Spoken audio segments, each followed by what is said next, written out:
Quelle énergie pour demain dans le Nord-Pas-de-Calais? Il faut savoir que de plus en plus de personnes font appel au solaire. C'est le thème de notre supplément d'infos. Jean-Luc Douchet.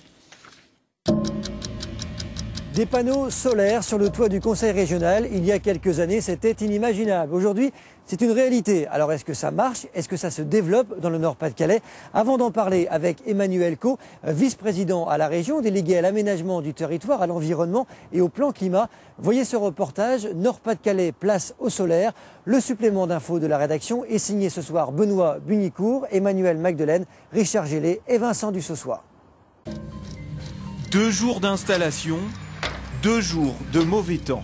Travailler sur la toiture sous la pluie, c'est pas forcément évident. Hein. Non, c'est pas forcément. Bon, il n'y a plus grand chose à faire là, c'est bientôt fini de toute façon. C'est presque terminé.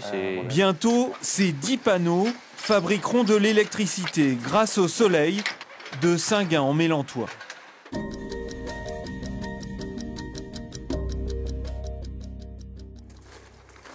La météo, bien sûr, ce propriétaire s'est posé la question avant d'investir 20 000 € dans ces panneaux photovoltaïques. Car les statistiques peuvent poser question.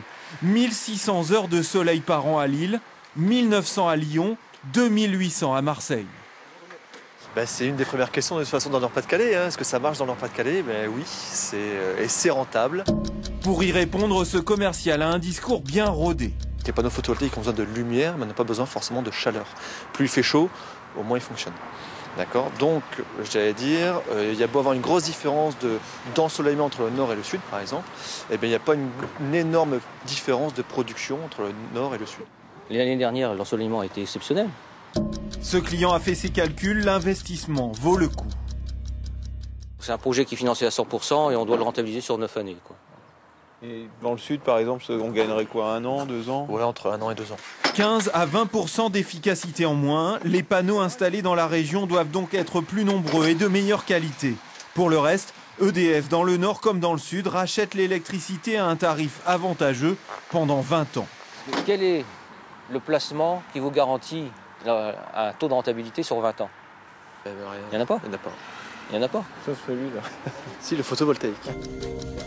Nos mains, près d'Orchy, nous avions filmé l'installation des panneaux photovoltaïques sur cette maison en 2008. Presque 25 000 € d'investissement. 3 ans après, la propriétaire fait ses comptes.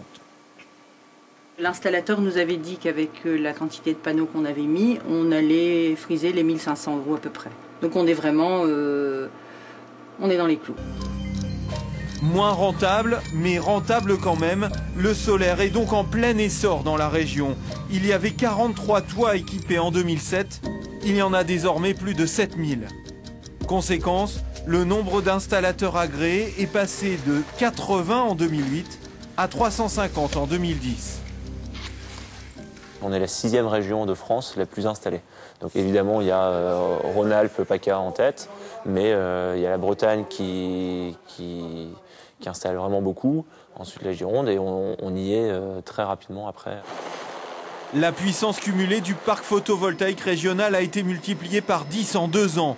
Malgré cette croissance fulgurante, le solaire reste hyper marginal, moins de 0,1% de l'électricité régionale. Les dossiers photovoltaïques, effectivement, on n'est plus sur des dossiers de particuliers, donc qui ont une taille relativement faible, 8,3 MW installés, donc vous voyez que ça reste relativement modeste. Et ce début d'année ne va pas arranger la situation. Les aides d'État qui ont dopé le solaire sont en forte baisse. L'association Solaire en Or estime que la filière risque déjà d'en pâtir. On pense que ça va continuer à doubler, mais bon, il y aura un coup de frein, quoi. Pour cette association, il faut donc rassurer les futurs clients.